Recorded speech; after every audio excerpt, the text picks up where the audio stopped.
Imagine being 12,000 meters up in the sky in an airplane, when suddenly the engines stop.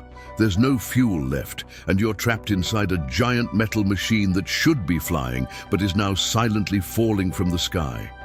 What would you do? Today, we're diving into a true story that defies all odds and shows just how thin the line is between disaster and miracle. Get ready to discover how a series of mistakes nearly led to catastrophe and how incredible skill and a bit of luck saved dozens of lives. Don't look away, this is a story you won't want to miss. Every day, more than 100,000 flights cross the skies between cities worldwide. At this very moment, as you're watching this video, there are probably around 5,000 planes full of people flying just over the United States alone. Air travel is, by far, the safest way to travel anywhere in the 21st century. But no matter how safe it is, accidents can still happen. Imagine driving to work and running out of gas. It's inconvenient, but you could pull over, push the car, or catch a ride to the nearest gas station.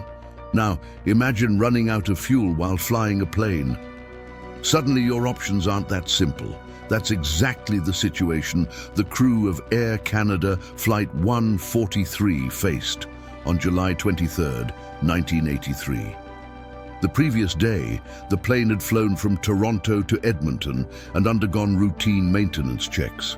On the morning of the 23rd, it flew from Edmonton to Montreal, where a new crew took over, including Captain Robert Pearson, with over 15,000 hours of flying experience, and First Officer Maurice Quintal, with over 7,000 hours.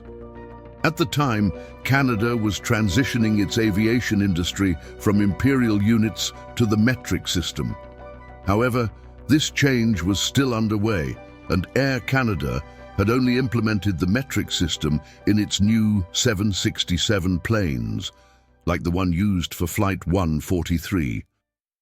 All other Air Canada planes still used imperial units, which led to confusion among the refueling crew. They were instructed to load 22,300 kilograms of fuel into the plane, but they mistakenly loaded 22,300 pounds, only half of what was needed to reach Edmonton. The crew approved the fuel load without catching the mistake, and the plane took off. Everything seemed fine until they reached 12,500 meters when an alarm sounded, indicating the left engine had failed. They were only halfway to Edmonton. With one engine out, they decided to divert to Winnipeg for an emergency landing. But shortly after the left engine failed, the right engine stopped too. The plane had run out of fuel at 12,000 meters. Without power, the plane lost its electrical systems, shutting down most of the cockpit's instrument panels. Captain Pearson and First Officer Quintal now faced the enormous challenge of bringing all 61 passengers and crew to safety without fuel and with only the most basic instruments. They knew their time was running out. Desperately, they searched the emergency checklist for instructions on how to fly a plane with both engines out, but that section simply didn't exist. This scenario had never been covered in their flight simulator training, as it was assumed such an incident would never happen. Fortunately, Captain Pearson was also an experienced glider pilot, and he quickly determined that their only logical option was to glide the plane to an emergency landing.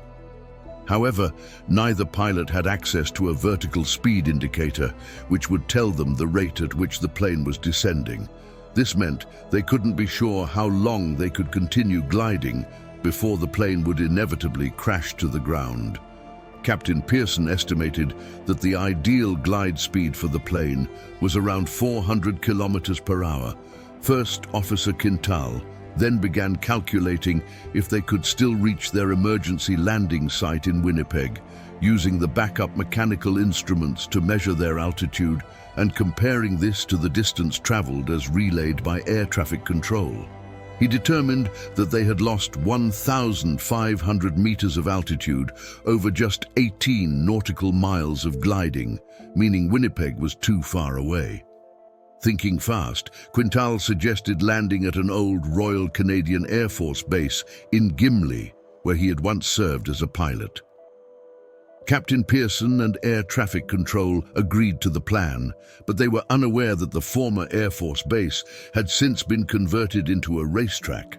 At the time of the crisis, a race was underway, and part of the decommissioned runway was being used as a drag strip. As they approached the old runway, now a drag strip, they used a gravity drop to force the landing gear to deploy without power.